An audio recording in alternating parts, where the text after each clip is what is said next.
and it's the final evening of this 5-day festival, Durham Fringe Festival, that has become a bit of a stopping off point for myself at Fringe Review on my way up to the Edinburgh Fringe. And here on the final day, some reflections. You can probably see if I look around, there are all the signs of a Fringe Festival. One band has just finished. There's some kind of lovely cathedral over there and a castle over there. And some of the reflections have been a new pop-up venue found in an old new look closed down. So it's not a new look, it's new look closed down clothing store with massive room upstairs for potential. Sadly, I think they've only got it for a year. Maybe they'll get 2, who knows. But lots of rehearsal space upstairs where the clothes used to be.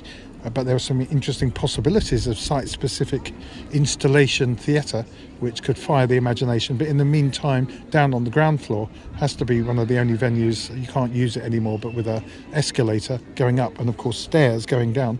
But it's got a pop-up theatre. I think it was about an 80-seater maybe, and worked really well.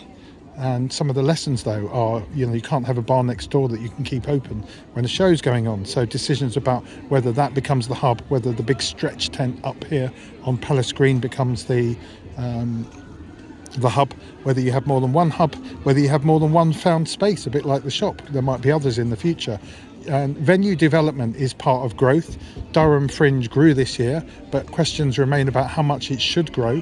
And I know that at least one colleague of mine says with all Fringe festivals, not just this one, it's not necessarily wrong to have growth, but absolutely you have to do audience development that keeps up with that. Otherwise you end up with lots of venues and not enough audience. And I think that's a challenge, not just for this Fringe festival, but for others.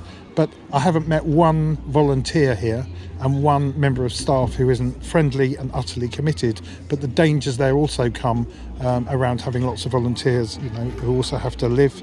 And so I think here people are willingly volunteering, but as these things get bigger, and as Edinburgh Fringe has had to face, at which point does volunteering actually become not paying people?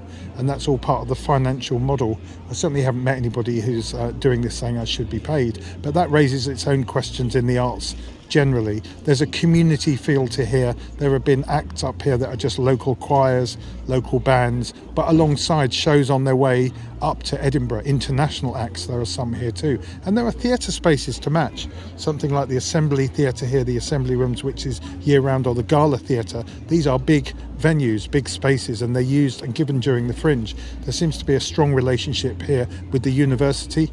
That makes accommodation here quite cheap, so they haven't quite faced the problem of having so many numbers that a hotel room is $250 a night. The travel lodge is at the lower end of a room price, as is the student accommodation. You can even, I think if you've got the right credentials, which is being a student, stay in the castle as well. But that's worth checking out. But there are issues then about growth. What's been interesting here in the programme is the extent to which audiences can be found if you're just arriving on the day into any place like Durham or anywhere else. You have to do your work in advance. You have to try and seek support from the Fringe Festival and use any of its services on offer, which is about putting up posters before you arrive. It's about arriving literally, if you can, a day before and flying the hell out of the city or the town. And so there are questions here also about whether resources, training, that specific to this Fringe need to happen. Certainly there is goodwill towards everybody here. After 6 years there is an atmosphere of welcome. We've been treated so well and warmly by, as the media, by Durham Fringe. They're glad to have us here. And we've not been the only publication. But there are issues, to use the word, not only in the planetary climate change mode, but issues around sustainability. How do we sustain this if we're doing a Fringe Festival year after year? How do the kind of founders keep the energy going? If you start getting used to bedding in processes that you want to repeat, how do you make sure you're still fresh?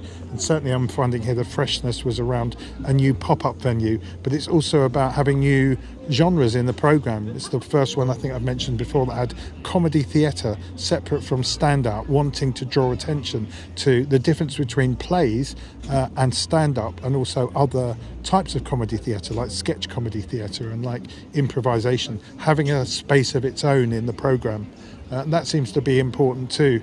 There seems to be something also about making use where you can of your city, and certainly I think there's scope here to, as they do in other fringes, to have walks. Literally just turn right where I'm facing and you're down to the river, a bridge. There's all sorts of history. So history shows with walks attached to it, trying to draw in the tourist audience, which does happen up here. People wander by and they go, what's that? It's a fringe. There's a show starting in 10 minutes. And you can find yourself in the 500-year-old beautiful music room seeing a music show. And I think some of the shows coming in here that have played music are absolutely delighted to play in that venue. And one of the performers, Daniel Kaner, did his show here on the beautiful, I think, baby grand piano rather than his electronic keyboard, which is what he might do at the Edinburgh Fringe. So there become possibilities that are to do with the history. There become possibilities to do stuff in the grounds of a castle. So drawing into history also brings people to the Fringe who might be interested in their own local history as well. So there are lots of possibilities around linking, of course, into your city. There are challenges around affordability. There are challenges around getting people from the outskirts of your city where there can be deprivation, and how do we make sure we involve everybody? And you can talk to Stephen Cronin and his team here as they try to do that, as they try to bring in and maybe subsidise some tickets, but also encourage people to register for shows who actually live in the area as well. So there are lots and lots of possibilities here at the Fringe. What I've enjoyed is literally being flyered and seeing shows that were not on my list to see, and also seeing shows that were definitely scheduled. I could see them in advance, and I'm catching them early in their run compared to shows I might see at the Edinburgh Fringe.